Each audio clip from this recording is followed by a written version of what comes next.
Hey guys, I'm your boy Nick with Pick'em MMA. We are back with another one. We just got a new camera in today, so please, if you guys like the video, subscribe to the channel, and let's get right into it, guys.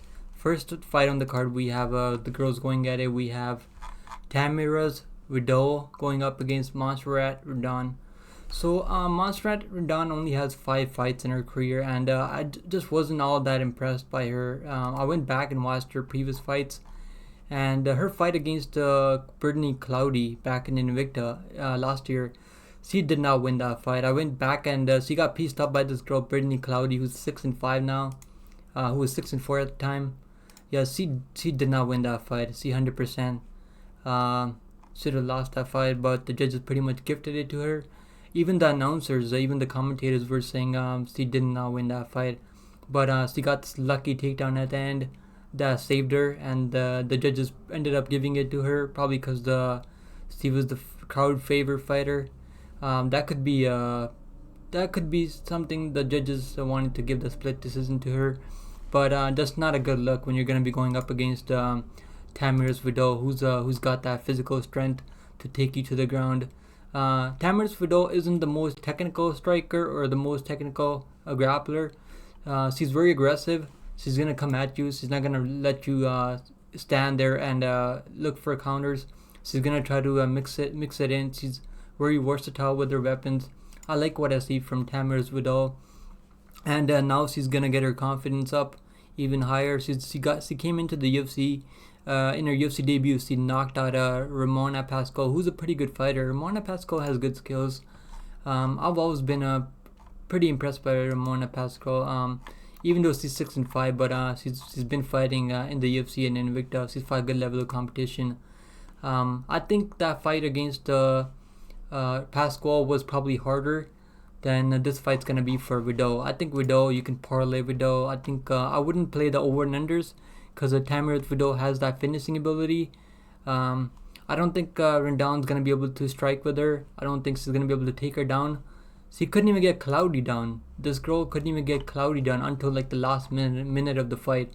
This girl, Brittany Cloudy, and I think she's gonna be in trouble. I think Tamires Vidal is gonna get a victory here. I could see it going to the scorecards because Rendon is a tough girl, but I could see a finish also. At plus 200, maybe sprinkle a finish prop, but I would just parlay. I have her parlayed with the Fiziev. And I also have her parlayed with Rodriguez. Let's get to the next fight, guys. Next up, we have Mizuki Inoue going up against Hannah Goldy. I'm just not too impressed by Hannah Goldy. I don't really need to get into this. Hannah Goldy, she looks like a strong woman. She looks like she has a lot of physical strength for the weight class, but she doesn't have any wrestling. She has pretty much not that good of a striking. She got bullied by Molly the McCann Crusher, that tomato can crusher, Molly McCann. She got knocked out in the first round. Not a good look there. We know Molly McCann can't grapple for shit. Her takedown defense is horrible, and I don't like what I see from Hannah Goldy. I don't think she cares about her career all that much. I think she's just showing up for a paycheck. Her win over Emily Winmore, I don't know how much stock you can really put into that. This fight, I'm going to stay away from this fight from the betting side because Mizuki Inoue is the rightful favorite. She's minus 250 or minus 300 right now. I think Mizuki is she's minus 298. And it makes sense why. She's the much better fighter everywhere. She's fought the much better level of competition. She's fought girls like Alexa Grasso, girls like Yanan Wu, Jandiroba is a good, really elite grappler for the women's weight class. She's fought good girls. She's fought Alexa Grasso back in Invicta. That was the fight of the night back in 2015. Had a really good performance, but Alexa Grasso was just a little bit more crisp. Back then, she was a little bit more polished. We know how good Alexa Grasso is. She just ended up in a draw with Valentina Shevchenko, the women's flyweight gold, But yeah, she's got some losses along the way, but she's never been finished. All of her losses are by decision. She has taken 3 years off. I think she's only 29 years old. So you gotta think she's making some improvements. She's not the type of girl that's gonna be sitting on her couch and not putting in that work. She's really good on the ground. Doesn't have much knockout power, but she's really aggressive. I watched her previous fights. I don't know how much stock you can really put into that previous fight against Amanda Lemos. Amanda Lemos had her hurt in the first round, and Mizuki is a tough girl. She survived.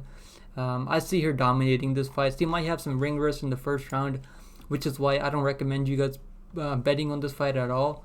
I could see a finish for Inoue, and I could also see her getting a dominant decision, 30-27. I don't think Hannah Goldy is UFC level at all. She might have some success in the first round because I know he is coming back after 3 years off, and that is a pretty long time out, but they're giving her the right step up in competition. I think the UFC still wants to build Inoue up. She's from Japan. They could do something with her. I think at 29 years old, I think she should be making improvements in the 3-year time off she took. I think we should see some improvements from her, but I'm not going to be betting on this fight. I'm definitely staying away from the over and unders because I don't trust Hannah Goldy's durability enough. She's been knocked out once. She's only been finished once by Molly McCann. If Molly McCann can finish in the first round, I think Inoue can do the same. But I'm not betting on this fight. If you guys do want to bet on this fight, I think you're safe enough to parlay Mizuki. She's the better fighter everywhere. That's all I need to say, guys. Hannah Goldy isn't really dangerous anywhere.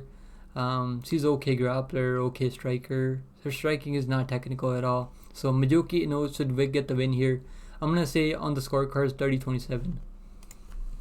Next up, guys, we have Jake Collier going up against the younger brother of Kamaru Usman, Mohammed Usman.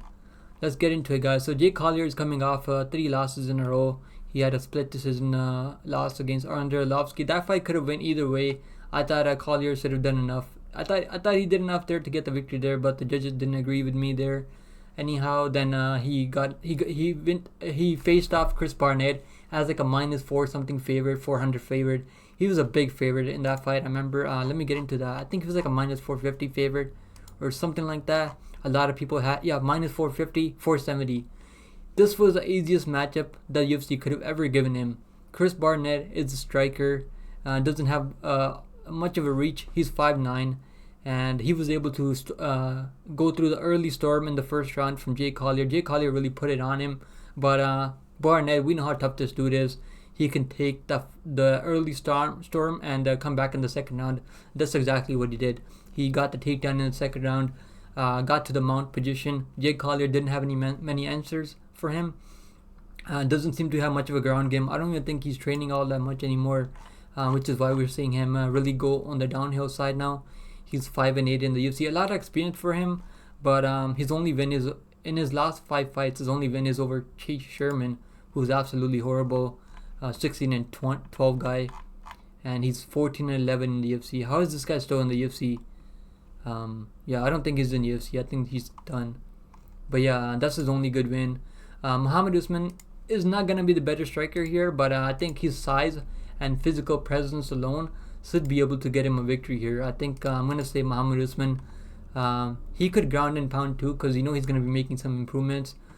He's got his former champion brother that's going to be helping him put in that work in the training camp. He's putting in that work. I think he's more invested in the game right now than Jake Collier, which is why I'm siding with him here. I also like the size advantage. I also like the physical presence of his. And if he was able to control a guy like Junior Tafa, who's much more athletic, probably doesn't have the experience that Collier has, but he's much more athletic than the guy like Collier, who's not even a natural heavyweight. Jay Collier is not a natural heavyweight. He's like probably a natural middleweight if I had to guess. But he's ballooned up to a heavyweight. Doesn't seem to be training all that much. Is not in shape at all. And his only good win is over Chase Sherman. I don't know how much you guys really rate Chase Sherman, but I don't have any respect for Chase Sherman. Of course I respect him. He's a fighter, but as a MMA fighter at this level, I don't have any respect for that win. So I think Mohammed Usman should dominate here. Mohammed Usman, take him on the money line if you're gonna bet him. I have him in a parlay mixed with check out my bets. Follow my Discord, guys. I drop all my bets there, and I always also update my picks over there for fights. So if I change my pick, sometimes I'll update it over there. So follow the Discord. The link is in the bio. The pick here is Usman. I think he's definitely gonna win here. I don't understand the betting line. A lot of people are still high on Jay Collier. I get it why, because he's got a lot of experience, and Mohammed Usman isn't the best striker, but he's got a really good chin, solid chin. I think he can take him down, ground and pound him, or maybe control him for a decision. I'm gonna say Mohammed Usman takes it on the scorecards, but if you are gonna be betting this fight, I think this fight is gonna be a little bit sweaty because Mohammed Usman is not polished yet. He's still new to the MMA game, but I think he's got enough in the tank to get a victory over a guy like Jay Collier. I'm gonna say Mohammed Usman gets it done on the scorecards with the control time. But if you are gonna be betting, make sure you guys take him on the money line, because the money line is the best value. Mohammed Usman is minus 142 on the money line. I don't really understand these odds, why the bookies have him at such a low odds. It is kind of tricky, but there is action coming in on Mohammed Usman. He's minus 154 right now in some books. So I think Mohammed Usman should get the win here, but don't bet heavy on this fight, because Jay Collier is still the better striker, but I don't think he's going to be the better grappler here. So Mohammed Usman is a pick here. If you're going to be betting, take the money line. Next up, guys, we have Jacob Malkoun going up against Cody Brundage. Jacob Malkoun is a very good grappler. He's got a very good strike. He's getting better in striking too, but he's mostly a guy that's going to be grinding you out. He's going to be looking to put the pressure, pace, and the wrestling game plan on his opponents. Cody Brundage does have a really good wrestling, but he never uses it. And now it seems like he's not even training all that hard. I was checking his Instagram and other social medias, and he's not really posting anything. It just feels like he's hanging out with his family. Maybe he could be training behind the curtains, but I don't think he's training all that hard. In his fight against Jourdain Dumas, he was a 2-1 favorite to get a victory there. That was a really good matchup for him, but he looked absolutely horrible there. It didn't even look like he was training for that fight. If he didn't pull 5 guillotines in that fight, he could have won that fight. But he pretty much gave that fight over to Jourdain Dumas, who's not experienced at all. Jourdain Dumas is only 8-1 now, and that's his first victory in the UFC too. He lost to Josh Friend, and this dude, like Cody Brundage, has all the skills to be a good fighter, man. He's good. He's got good skills, good wrestling, good striking, heavy hands, but he doesn't have the cardio. That's the problem with Cody Brundage that I have. I don't think he's gonna be making improvements on his cardio. He doesn't seem to be taking his fights all that serious anymore. I'm gonna say Jacob Malkoun can weather the other early storm. He might not even have to weather any storm, because if Cody Brundage isn't training anymore, I don't think he's gonna have anything for Malkoun. It makes sense why Malkoun is such a big favorite. Personally, I don't know if I'm gonna be betting him or put him any parlays, because Cody Brundage is still a dangerous dude, and let's not forget, Cody Brundage had Rodolfo Vieira in all sorts of trouble before he gassed out and got finished. But this dude's got heavy hands. I'm not as confident as other people on Malkoun. He does have good victories in the UFC. He does seem to be taking his career much more serious than a guy like Cody Brundage. He should get a victory here, but that he did get knocked out by Phil Hawes, but Phil Hawes got heavy hands, and I think Phil Hawes is a much better fighter than Cody Brundage. I think this is a good matchup for him. He should win this matchup, but I don't trust him enough to put him any parlays, because I don't know if Cody Brundage is taking this fight serious or not. But even if he is, Malkoun should still get the victory here. I'm gonna say Jacob Malkoun gets the control time, gets the takedowns, and controls Cody Brundage to get a decision victory here. Malkoun 30-27 on the scorecards. Okay, guys. Next up, we have Tim Means, the Dirty Bird, going up against Andre Fialho. So Tim Means, we know Tim Means is 39 years old now.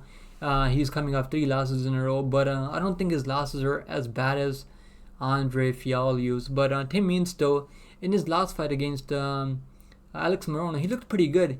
Looks like he still got his speed at 39 years old. He's still got some speed, still got some sting in his punches. But does he still have the durability? I still think he's got the durability. He's only been knocked out twice in his career. Only once knocked out in the UFC in 16, 17 fights. That's ridiculous. Only been knocked out once. A lot of I think durability is on this guy on Tim Means' side, but his Terminator. His problem is that he gets submitted a lot. Sometimes he'll get clubbed and subbed. I think Alex Morono hurt him, and then what Tim Means did, he shot in for a really bad takedown, and we know how good Alex Morono jiu-jitsu is. Alex Morono wrapped up that neck, and it was a guillotine choke that's all he wrote, and Tim Means tapped out really fast. We know Alex Morono is a really good fighter. This fight's going to be a little bit easier for him because I think he's got a really good striking. But the 10-year age gap does concern me, which is why I'm picking Andre Fialho here. But Andre Fialho has been knocked out, man, 3 times in a row. And he's been knocked out 5 times now in total. 3 times in the UFC in 6 fights. Not a good look there. But the guys he's been getting knocked out by are pretty high-level strikers, like Joaquin Buckley is a high-level guy that's got good striking and really good power. Muslim Salikov has really good striking and really good power. And then Jake Matthews is a really well-rounded fighter. Sometimes Jake Matthews can beat top-level guys, and sometimes Jake Matthews will lose to top-level guys. And sometimes Jake Matthews will lose to low-level guys. So no shame losing to Buckley, Salikov, or Jake Matthews. But he looked good in that Joaquin Buckley fight before he got head kicked. He was looking good, man. He was landing some good big shots on Buckley, which is why I'm going to take him here. I think he's got I don't like his durability. I'm not going to be betting on this fight, guys. 100% not going to be betting on this fight. And I don't recommend you guys bet on this fight also. I don't think you guys should bet on Tim Means either. This is going to be a very, very tough, crazy matchup because we don't know if Andre Fialho still has a chin anymore. And he doesn't really go for submissions, which is how you beat Tim Means. Tim Means can still crack, and if Andre Fialho's chin isn't there, and when you get knocked out 3 times in a row, especially that brutal head kick that he took, he froze for like a second when he ate the head kick. That was a pretty brutal knockout, but I'm still gonna take him. I'm still gonna pick him to win, but no action for me. No bets for me, guys. I don't trust either of these guys, and I don't trust the over and unders either. But the pick is Andre Fialho by knockout. I still think like the 10-year age gap. When there's a 10-year age gap between the fights, 70% of the time the younger fighter always wins, guys. I seen that stat somewhere, but I don't trust either of these guys with my money. So the pick is Andre Fialho by knockout. But Tim Means is really durable, and Andre Fialho hasn't taken enough time off. He's coming back after 3 months after taking that brutal head kick from Buckley. So I don't like what I see from Andre Fialho, but I still think he's got enough in the tank. And Tim Means doesn't really have the strength to take him down. Fialho has really good takedown defense, so I think this fight's gonna stay on the feet. I think Andre Fialho has a little bit more sting in his punches than Tim Means at this point in his career, and not to mention the age gap. But the durability definitely concerns me. If Andre Fialho was the underdog here, I would have put maybe half a unit on him. But at minus 180, I'm not gonna be playing. I'm not gonna be making any plays here. So the pick is Andre Fialho, but no action for me. Let's go to the next fight, guys. Next up, we have Miles Johns coming back against Dan Argueta. So Miles Johns is a really good. He's got a good wrestling background. He's got good wrestling, good grappling. He's got a good striking too, but he doesn't have a lot of versatile striking. Doesn't throw a lot of leg kicks. He's mainly a boxer. Excuse me, guys. He's mainly a boxer. He likes throwing that right hand a lot of looping shots, which I think are gonna be hard to land. But he's gonna be definitely the better striker here. He's got good takedown defense, but I think Dan Argueta is gonna be relentless. I think Argueta has the better gas tank here, which is why I like him here. Also, he looked really good against Ronnie Lawrence. He came in as an underdog, got the takedown, and his transition to that choke. I think it was what kind of choke was it? I forgot what kind of choke it was, but he transitioned to that choke so fast, man. It was like under a minute. Like as soon as the fight to the ground, Ronnie Lawrence is no spring chicken on the ground, and the way Daniel Argueta got that submission locked in so fast, man. You know he's putting in that work. I like what I see from him. I've seen his Instagram. He's definitely putting in that work. He's 100% invested in the game of MMA. That's all he does, guys. I really like Argueta here. I know Miles Jones has really good power. He can definitely crack. So this is no easy matchup by any means. But we have seen Miles Jones get tired. He really depends on that over right hand a lot, and he's gonna be waiting for those counters. I think Argueta can shoot underneath and get the takedowns, and we've seen Miles Jones get submitted before by John Castaneda with a triangle arm choke. I think Argueta's wrestling is a little bit better, grappling is a little bit more his transitions are a little bit more faster and better, I think, which is why I'm gonna take Argueta here. I have him in a parlay, and I have him in a half a unit. I have half a unit on the money line at -180, and I have him parlayed with Usman, Mohammed Usman, I think, for like a .40 unit, I think. So I do think Argueta gets the job done here. If you are going to be betting on this fight, I don't hate anyone that's taking a dog shot on Miles Jones, because he's been in the UFC for a while now. I haven't really been impressed by him, but it does seem like he's putting in that work in the training camp. He is training out of a good gym, trains out of a Fortis MMA. Good guys over there, good grapplers over there. If he does defend the takedowns, this fight can get tricky.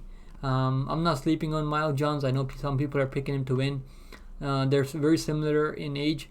I just like the grappling of Argueta. I think he's a little bit more invested in the game, and he's going to have a little bit better cardio if the fight goes long. And I also like the durability of Argueta. He's never been finished, whereas a guy like Miles Jones has been finished. Has been knocked out once and choked out once. So I think Argueta can do the same. I'm going to say Argueta gets the submission. Okay, guys, next up we have, let's look at the betting odds. Argueta is a -185 right now. The money is coming in on Miles Jones, so it makes sense because they opened him up at -218. The line, I think the line should be around -160, -150, because Argueta did have a good performance last time around before that stupid referee prematurely stopped that fight. But I like what I see from Daniel Argueta. I think he's gonna get the job done. I don't know if he's gonna finish Jones 100%, because Jones is a really tough dude, but he has been submitted once and knocked out once, so understand that. But I think if you are going to be betting on this fight, maybe parlay Argueta with like one more leg, or just take him on the money line. It's not too bad. -185. I would still bet him as long as it doesn't go over -200. I probably wouldn't bet him at -200. I think John still is a dangerous dude. Still got heavy hands. Still has that takedown defense. And if he's really been putting in a lot of hard work in the training camp, he could defend the takedowns, and it could look a little bit scary for Argueta. But I think Argueta, we're gonna see some improvements from him. I think we're gonna see some striking improvements. You know he's gonna be working rounding his game out. I'm gonna take Argueta to get a win here, but I still respect a guy like Johns. I think he's still a good fighter. This is not gonna be easy matchup by any means. Alright guys, next up we're on the main card now. Hit the like button, subscribe to the channel, guys. There's like 80% people that don't subscribe, guys. What are you guys waiting for? If you guys appreciate the content, drop a like below, leave a comment below for the YouTube algorithm, and subscribe to the channel, guys. We're so close to 200 subscribers. We only need like 25 subscribers to get to 200. Subscribe to the channel, guys. Come on, and join the Discord. It's free. The Discord is 100% free. We have about 10 members there right now. I drop my bets over there. I drop my if I pick flip, I always drop it over there, and you're gonna see it really fast, much faster than my YouTube post. So join the Discord, guys. It's 100% free. Everyone's opinions and fight picks will be respected. If you're on the other side of me, you're gonna be respected. You're not gonna be punked or anything like that for being on the other side. So very respectable community we have going on. We have 10 people right now in the community. Join up, guys. It's 100% free, and you will be glad that you joined. Let's get back to the fights now, guys. Next up, we have Jourdain taking on Ricardo Ramos. Jourdain is a really good fighter, man. He's a really good striker. I'm gonna say he's a good striker. He's only been submitted once by Julian Erosa with the dark choke, but he's a really tough dude, man. Really well-rounded, but he's had some hiccups along the way in the UFC. He lost his fight to Danny Wood. And Danny Wood is a really good point fighter. We know Wood can mix it in. Wood is a tough dude himself on a roll right now. Wood is on like a 35-win streak right now over some good competition. So no shame losing to Wood, in my opinion. Shane Burgos, another good top 15 fighter, in my opinion. I think Shane Burgos is still top 20 in the world, I think. I still got respect for Shane Burgos. Shane Burgos puts up a fight every time. He lost that fight by majority decision, so that was a pretty close fight though. And then he choked out Orlando Winata. That's a really good win. Winata was a tough dude to get out of there. Even Jell Huber couldn't finish Lando Winata, so choking him out in the first round, that's impressive for sure. He's had some hiccups, lost the fight split decision to Andre Fili. We know Andre Fili is another good UFC veteran, just outside the rankings. We know Andre Fili can give a hard fight to anyone coming into the UFC.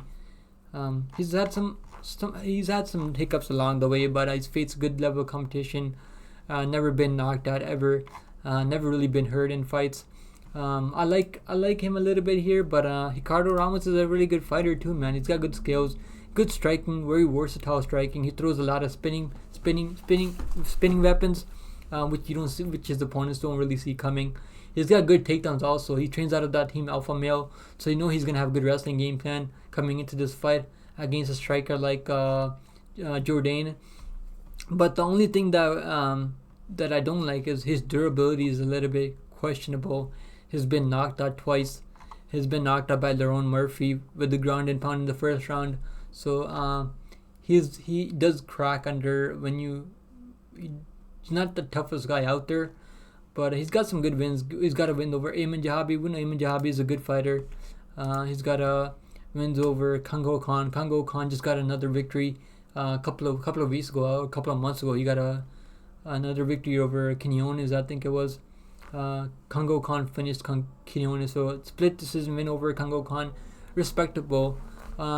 He's got a win over Bill Algeo. That's probably his best win in the UFC. Bill Algeo is a really tough dude. Bill Algeo has a really good cardio and really good pressure and really good striking and really good grappling also. So that's a really good win there, unanimous decision win. So all I really need to say is both of these guys are very similar how they fight. This is going to be a very, very close fight. I don't have any action on this fight, guys. No action on this fight because I think this is going to be very, very close. This is going to go the distance. I think this is 100% going to go the distance. We could see Ramos mixing in takedowns.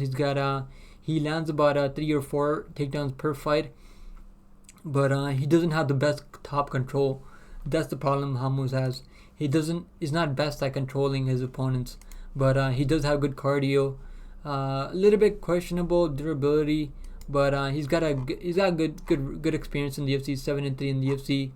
A little bit better record than I think what's his name, Jourdain. But I'm gonna side with Jourdain here. I think he's a rightful favorite.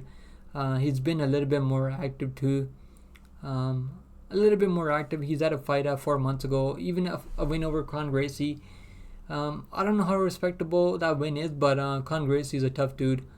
He stuck to a good game plan in that fight. Didn't engage in the grappling all that much. So I liked what I saw from Jourdain last time around. And at minus 135, I like the value. If it drops down to minus 115 or if he turns into the underdog, I think I'll probably bet him. I'll probably drop like half a unit play on him.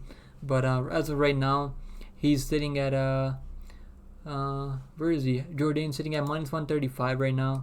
On Betway he's minus 150. So there has been action on Jourdain. On Betway he's the money is coming in on him. But he went down to minus 150 and then went back to minus 125. So action coming both ways. Understandable why, because both guys have good skills. Ramos is gonna be a little bit better with the grappling, but Jourdain has shown good takedown defense, so I'm gonna side with Jourdain. But I'm not confident enough to bet on this fight, guys. I wouldn't recommend you guys bet on this, but I think it goes the distance. Both of these guys are very durable. If Ramos wins, I think it's gonna be by decision. But if Jourdain wins, I think it's gonna be by decision. I think over 2.5 hits here, but I don't trust it enough to be betting on it. Alright, guys. Next up, excuse me, guys. Next up, we have Bryan Battle, the Pooh Bear, going up against AJ Fletcher, the Ghost. Pooh Bear versus the Ghost. Okay, guys. So we know Bryan Battle is a really good. He's a very well-rounded fighter, and now his striking is looking really, really crisp, man. His countering ability, and he can fight going backwards. He can fight going forward too. So he's a really good counter striker. The way he sparked Gabe Green, man. Gabe Green is a tough dude, man. Gabe Green, he got knocked out by Bryan Battle, but he's a tough dude, man. Gabe Green has tough durability, good fighter. But Gabe Green a little bit bum rushed him in that fight. I think Gabe Green wanted to like pretty much pressure him for the get-go, but he made a mistake. He left himself open, and he got countered by a beautiful left hook. That was, this dude's got a lot of power, man. Now that he's moved down to a welterweight, he's got that size, strength to not get grappled by these guys. And then he's a really good ground game too. He's submitted Andre Petroski on the Ultimate Fighter. We know Andre Petroski is a tough dude. He's the Battle is the only guy to ever finish him, I think. I guess he got knocked out in the grappling or something like that. He got knocked out by Aaron Jeffrey. Never mind. So he was the first guy to finish Andre. What's his name? Yeah, Andre Fialho. God damn it, I'm saying Andre Fialho. But what's his name? Yeah, his name is Andre Petroski. Damn it, so hard to remember Petroski word. But yeah, I like what I see from him. He's really putting in that work now. He's really locked into the training camp. I was listening to his interview, and he's talking about how he's got a nutritionist now. He's got a full camp for this training camp. He's got a full training camp for this fight, I mean. So he's gonna look better now. I think he's got good cardio. He got grappled by Rinat Fakhardina, but we know Rinat Fakhardina is an absolute monster. He's on like a crazy win streak right now, 9 win streak right now. He sparked Kevin Lee in like a minute. Club and subbed him. So we know this dude is a real deal, Rinat Fakhardina. Battle was a tough dude. He hung in there, got out grappled, got smashed, but never gave up in that fight. I like what I saw from him. I don't think AJ Fletcher has the size or the strength or the control to be able to control Battle, and not to mention that 10 inch reach gap. AJ Fletcher has a reach of 67 inches, and the Battle has a reach of 77 inches. So that 10-inch reach is gonna be huge. And we know AJ Fletcher gassed out. He's gassed out a couple of times now. He gassed out against Angelusa, gassed out against Matthew Summensberger. Matthew Summensberger, that loss hasn't really eased all that good, but both of them are good fighters. Angelusa is a good fighter too. I don't know how much win over Timba Grimba you can really rate, but Timba Grimba was a little bit inexperienced at the time. That was his UFC debut, I think. And I think Timba Grimba is going to be looking better. Now he's got the UFC Performance Institute to get that work in, get the training in. I think we're going to see Timba Grimba really cut that corner and really make some improvements. So AJ Fletcher choked him out in the second round, but that was his debut. So I don't think he's going to be able to choke out a Battle. I like the size difference for Battle. I like the experience for him. He's fought on the Ultimate Fighter. He's only fought the toughest guys in the UFC in his career, and I like what I see from him. Battle. I think Battle's gonna get it done. I'm gonna say he gets it done on the scorecards, but you could see a finish, man, because Fletcher has been finished before. He's never been finished. Wow. But Battle could be the first one. You never know. But I'm very confident in Battle. I think he gets the job done. But Fletcher has good pressure, man. He's got good striking too. Fletcher is not someone you want to be sleeping on. I have 1 unit on Battle as of right now. Fletcher does scare me a little bit, which is why I'm not putting more units, max betting Battle here. But I want to see the weigh-ins. I want to see the size difference between the two. And I think I might put more units on Battle if I like what I see from the weigh-ins. And if I like his energy throughout the week. I think Battle could close in at like minus 200 range before the fight. Rightful favorite. Battle is the rightful favorite. Battle sitting at minus 175 right now. Actually coming in on AJ Fletcher a little bit. Makes sense why, because he's still a good fighter. Battle on Betway is minus 170, so that's where the best number is.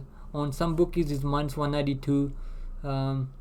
He opened up at like a pretty big favor, so it makes sense why he's the action going the other way. But I think the line's gonna settle in around minus 180, maybe minus 200 to minus 180, around the range. But Battle will get it done. I'm gonna say Battle on the money line because I don't know if he's gonna finish Fletcher, because Fletcher has shown a lot of toughness and a lot of durability. But I think Battle should absolutely get it done. Battle for the win, guys. Next up on the main card, we have Marina Rodriguez going up against Michelle Waterson-Gomez. I don't really need to spend too much time on this. I think Marina Rodriguez should get a win here. I think she's one of my most confident picks on this card. I don't like the number on her, but she already beat Gomez. I think Watterson is going to come into this fight with the game plan of trying to grapple Marina Rodriguez, because she got grappled by Jandiroba and Lemos. Lemos knocked her out, but Lemos has that power, man. Lemos has those heavy hands. I don't think Michelle Watterson is dangerous anywhere. She's only won 1 fight in her last 5 fights. She's only got 3 wins by knockout in her career. No knockout wins in the UFC. 2 submission wins. But her only win is over Angela Hill, and that was split decision, so that could have gone either way.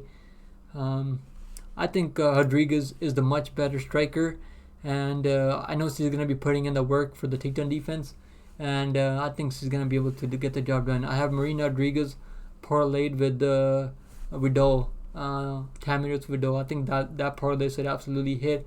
Let me know if you guys like that play, like that parlay. Marina Rodriguez with the Vidal 2-leg girls parlay. Let's get it, guys. I think Marina Rodriguez could even finish her by TKO, but I'm going to say it's a dominant decision, 30-27. Okay, guys, next up we have the co-main event of the evening, guys. We have Bryce Mitchell, Thug Nasty, going up against Dan Ige, 50k Ige. Let's go, boys. This is going to be a banger, absolute banger fight. We know Bryce Mitchell is a really high-level grappler. Some of the best control in the featherweight division, in my opinion. He's a really tough dude, man. He's only been choked out once by Ilia Topuria in his last fight. No shame losing to Ilia Topuria, man. Ilia Topuria is an absolute monster at featherweight. I think Topuria is going to have something coming his way from Volkanovski. I think Volkanovski is going to give him that humble pie. But for now, man, I think no shame losing to Ilia Topuria. We all knew Ilia Topuria was going to spark him. We all bet on Topuria that time. That was the best time to get a number. That was the best number on Topuria you would have ever got, a minus 150. That was a crazy number, man. So no shame losing to him, but I've been hearing a lot of stuff on the outside that's going on with him. His girlfriend apparently is destroying his fruit trees or something like that, which is absolutely crazy. Also, he's got some other stuff going on. He believes in those conspiracy theories of flat earth and all that stuff. But don't get it twisted, guys.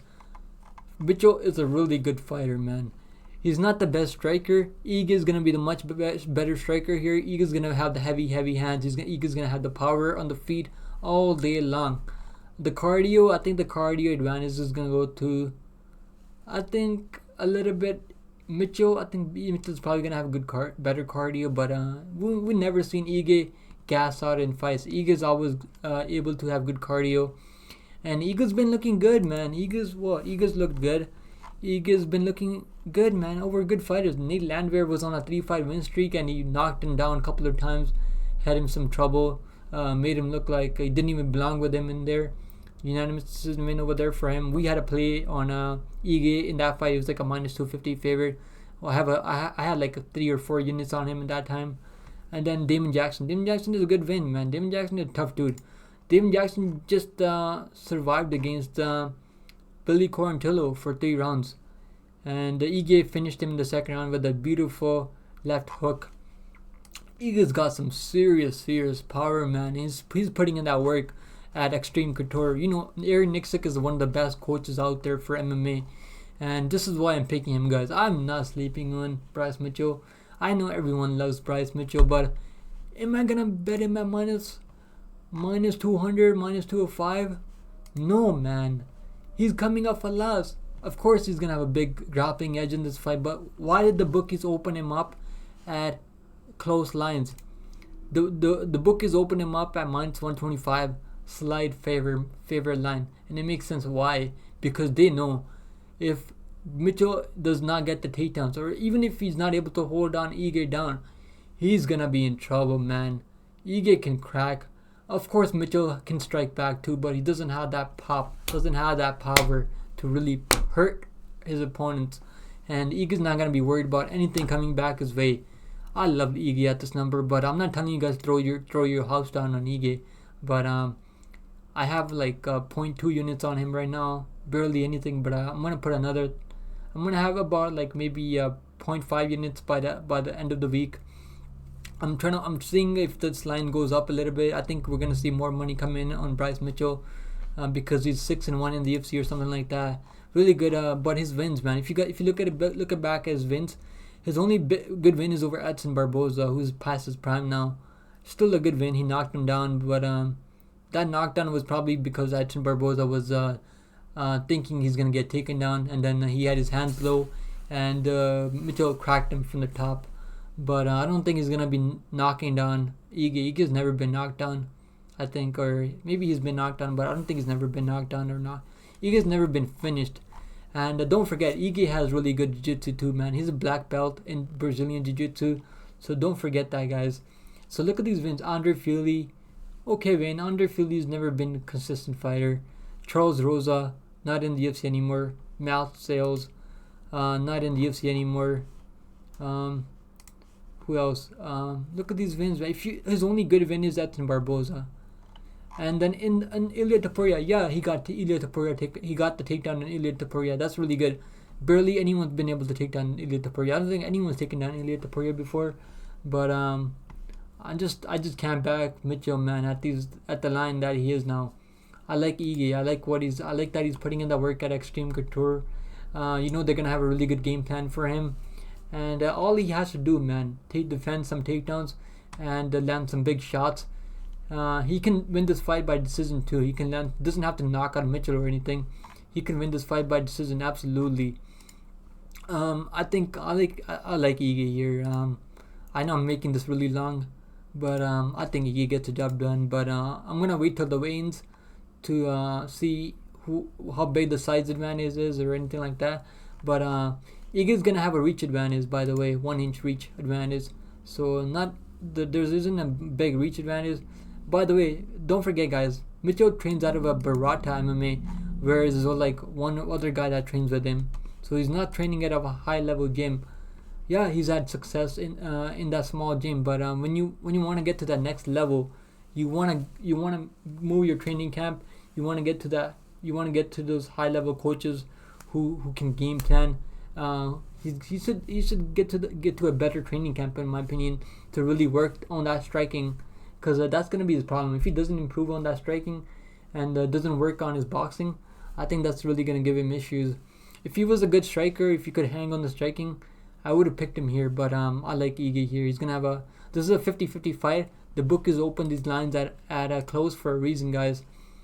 They open these lines close for a reason. Look, even everywhere they open them at plus 125, and I don't think Ige should be anywhere plus 170.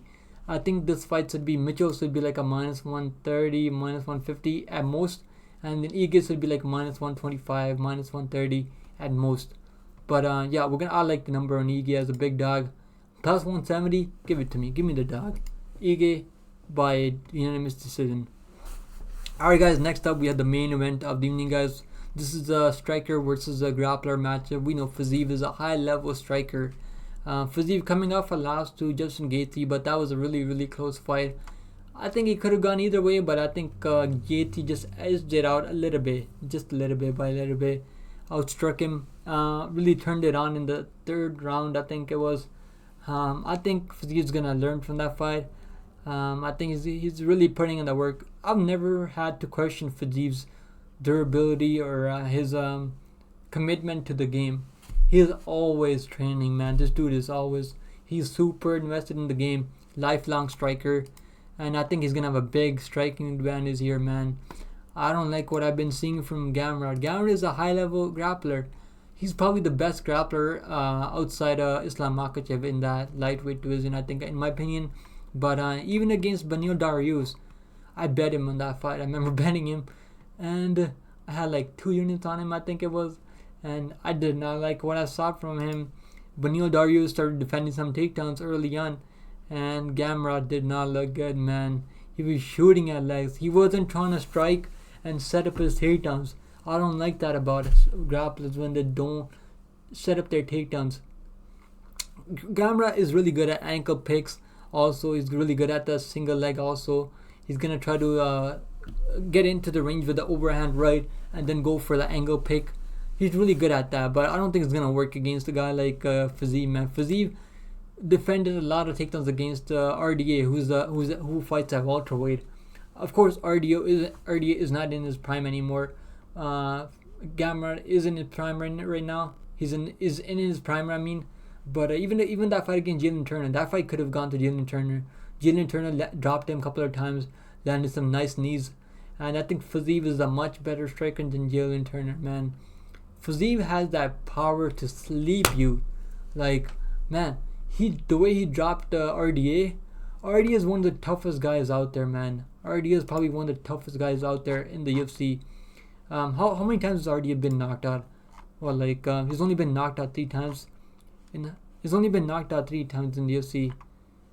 I think he's only been knocked out 3 times in the UFC. Once by Eddie Alvarez back in 2016, and then that was the only time he was knocked out. And then Fiziev knocked him out. So, man, RDA just went 5 rounds with the Luque. Luque wasn't able to really drop him or anything like that. So, Fiziev has that serious power in his hands, man. Fiziev is a different beast, but this is not an easy matchup for him. This is going to be a hard matchup for him. I like that 90% takedown defense. I know he hasn't faced the best level of grapplers yet, but I like that. I like that 90% takedown defense. I think he can definitely get it done. He might get taken down sometimes here and there, but I think he's not gonna get submitted. Gamrot hasn't really shown us any finishing ability at this level. He's finished some guys like Jeremy Stevens, who's a natural featherweight, who's not in his prime anymore, and finished guys like he finished another guy. Who was it? I think it was he finished another guy, but that was out of his prime. That's not in the UFC anymore. He finished Scott Holtzman. Yeah, Scott Holtzman's not in the UFC anymore. Scott Holtzman has really fell off a cliff right now. Lost 3 fights in a row. Even lost to Clay Guida. So, I don't know how much finish you can really rate there. Lost to Graham Kutuzilade. Graham Kutuzilade was cracking him, man. And Graham Kutuzilade just got knocked out, like, in his last fight. And his only good win is over Arman Sarukin, and he could have lost that fight technically, because I thought Arman Sarukin did enough to get the win there. But Gamrot is a tough dude, man. Gamrot is a relentless grappler. He's gonna keep going shooting takedowns. He's not gonna give up. If you defend 1 takedowns, he's not gonna stop going for takedowns. He's gonna keep chaining those takedowns down over and over and over and over.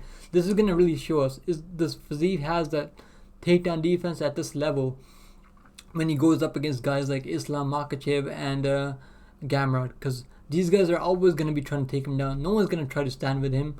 Fiziev has probably some of the best striking outside of Justin Gaethje, and probably outside Charles Oliveira, and he's probably up there with Charles Oliveira, Gaethje, Poirier, and Fiziev. I think he's one of the top 5 guys with the best strikers in the at 155. And I like his chances here. I like him at 155. I love him at 155. I have like about 2.5 units on him in parlays and straight money bets. Follow my Discord, guys. I drop all my bets there. So the pick is Fiziev. I'm gonna say he gets some. He drops Gamrot a couple of times throughout the rounds. I don't think he's gonna finish Gamrot. He could finish him, but I'm not gonna bank on it. I'm not gonna play him by knockout or finish, because Gamrot has shown a lot of toughness, man. Anytime this dude gets dropped up, he pops right back up. He's like, he gets knocked down like this, back up. Like, this dude is so fast, man. You know he's training hard as fuck. He's training hard as hell. I'm still gonna pick Fiziev. I like him here. I like the stylistic matchup for him. This is really gonna show us if he's the next guy up at 155. I think Fiziev's gonna show people, man. I think people are down on him because he lost the fight to Gaethje, and they're down on him because they lost money on him because he was like a -250 favorite against Gaethje. I didn't bet on him there. I stayed away because I wasn't confident in them. I played the over 1.5. I think I played the over 2.5 rounds because I thought they were gonna go to decision for sure. But I think the over was a plus money or something like that maybe. But that was good, easy money there. But man, did I bet on Fiziev last time? I can't really remember. I think I didn't, because I had a lot of respect for Gaethje. But anyhow, guys, this is a good matchup for him. Mateusz Gamrot is not just in Gaethje. Doesn't have the technical striking that Gaethje has, with the power that Gaethje has. Doesn't have the chin that Gaethje has. I think Fiziev can really hurt him with those body kicks that he lands. He can really switch stances, really make him think. I think Fiziev's gonna dominate him, man. I think he's gonna dominate him with the striking.